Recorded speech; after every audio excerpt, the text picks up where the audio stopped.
ကျွန်တော်ဒီနေ့ဆွေးနွေးပြီးမဲ့เนาะအင်္ဂလိပ်စာရေးသားနည်းအင်္ဂလိပ်စာပြောနည်းပုံစံလေးရတော့เนาะ1 2 plus power 1ဖြစ်ပါတယ်1 2 plus power 1ဆိုတာဘာလာပြန်မယ်ဆိုရင်1 2ရဲ့အဓိပ္ပာယ်ကချင်းတီလို့အဓိပ္ပာယ်ရပါတယ်မြန်မာလိုဆိုချင်းတီသူရဲ့အနောက်က power 1ရဲ့အဓိပ္ပာယ်ကိုမူတည်ပြီးတော့မှပေါင်းပြီးတော့မှ1 2နဲ့ power 1နဲ့ပေါင်းပြီးတော့မှအဓိပ္ပာယ်ထွက်တာဖြစ်ပါတယ်ဥပမာအဖြစ်WANT1 ရဲ့1 2ရဲ့เนาะ GO 9နဲ့ဆိုရင်1 2 go သွားခြင်းတီအဲ့လိုလေးပဲဖြစ်ပါတယ်နောက်တစ်မျိုး1 to eat eat နဲ့ရေးမယ်ဆိုရင်1 to eat ဆိုရင်စားခြင်းဒီနောက်1 to drink ဒါဆိုရင်တောက်ခြင်းဒီလိုအဓိပ္ပာယ်မျိုးဖြစ်ပါတယ်ဒီအားကြောင့်မို့ဒီ1 to เนาะရေးသားနည်းပြောနည်းနဲ့ပတ်သက်ပြီးတော့ဒီစာကြောင်းတွေ၅ကြောင်းကိုကျွန်တော်ရေးပြမှာဖြစ်ပါတယ်ပထမစာကြောင်းကတော့ဒီစနေတနင်္ဂနွေမှာငါကမ်းခြေကိုတွားခြင်းနေเนาะဘယ်လိုရေးမလဲဆိုတော့ငါဆိုတော့ Iငါကမ်းခြေကိုတွားခြင်းတယ်တွားခြင်းဒီဆိုရင်1 2 go I want to go เนาะငါတွားခြင်းတယ်ကမ်းခြေကိုဆိုရင်2 the beach เนาะ I want to go to the beach ငါကမ်းခြေကိုတွားခြင်းတယ်ဒီစနေနေ့ဆိုတော့ this weekend I want to go to the beach this weekend ငါဒီစနေနေ့မှာကမ်းခြေကိုတွားခြင်းတယ်လို့ဖြစ်ပါတယ်နောက်ဆက်ကြောင်းတော့ငါဒီညစောစောအိတ်ခြင်းတယ်เนาะအဲ့လိုပဲငါဆိုတော့ I အိတ်ခြင်းတယ်ဆိုတော့1 2ဆိုတာကခြင်းဒီ1 2အိတ်ခြင်းဒီဆိုတော့ sleep sleep เนาะ I want to sleep ငါအိတ်ခြင်းတယ်ဖြစ်သွားတယ်1 2နဲ့ဘောင်းဝန်းနဲ့ပေါင်းရပါတယ် I want to sleep ငါအိတ်ခြင်းတယ်စောစောဆိုတော့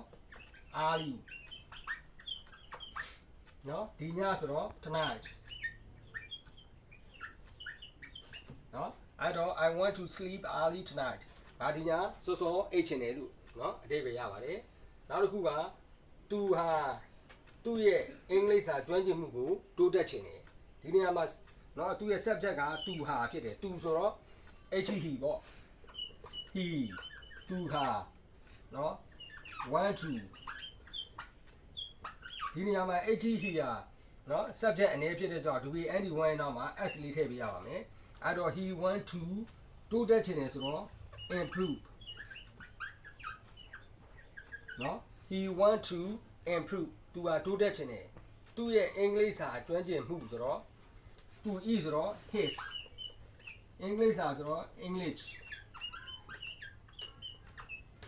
ကျွမ်းကျင်မှုက skills အဲ့တော့ he wants to improve his English skill သူဟာသူ့ရဲ့အင်္ဂလိပ်စာကျွမ်းကျင်မှုကိုတိုးတက်ခြင်းတယ်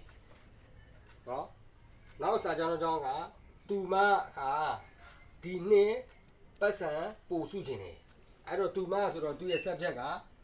SAE ရှိချင်းဒီဆိုတော့1 2เนาะစုတယ်ဆိုတော့ပတ်စံစုတယ်ဆိုရင် save money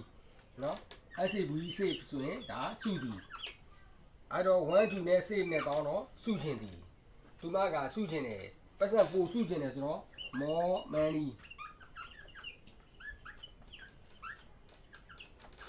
အဲ့တော့သူမကပတ်စံပို့ပြီးတော့စုချင်းတယ်ဒီနှစ်ဆိုတော့ this year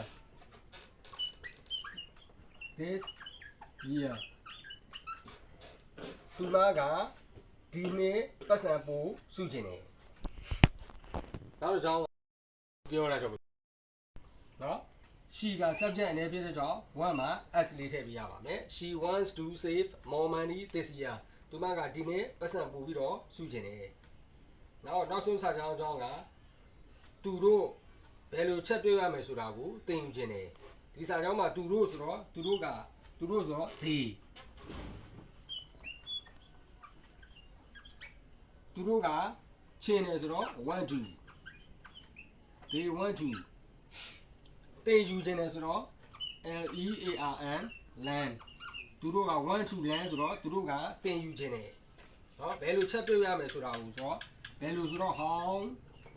how to cook ဒါကတော့တရွဲတော့မှတ်ထားမှာဖြစ်ပါတယ် how to cook ဘယ်လိုချက်ရမယ်ဆိုတာကိုသူတို့သင်ယူခြင်းတယ်เนาะဒီမှာမှတ်မှာတော့လွယ်လွယ်လေးပါပဲ အကယ်၍ subject အများဆိုရင် subject ကအများဆိုရင် degree any1 မှာ s ထည့်စရာမလိုပါဘူးအကယ်၍ subject ကအနည်းဆိုရင်တော့ degree any1 မှာ s လေးထည့်ပြရမှာဖြစ်ပါတယ်အဲ့တော့1 2 plus but 1ဆိုရင်เนาะတစုံတစ်ခုလှုပ်ချင်တဲ့အခါမှာကိုယ်ပဲလှုပ်ချင်ချားလူတယောက်ကဇုံတစ်ခုလှုပ်ချင်တယ်ဆိုရင်1 2 plus but 1နဲ့ရေးရမှာဖြစ်ပါတယ်เนาะအားလုံးကိုကျေးဇူးတင်ပါတယ်ကိုယ့်ဘာသာစာကြောင်းတွေအများကြီးเนาะပွားရေးလို့ရပါတယ်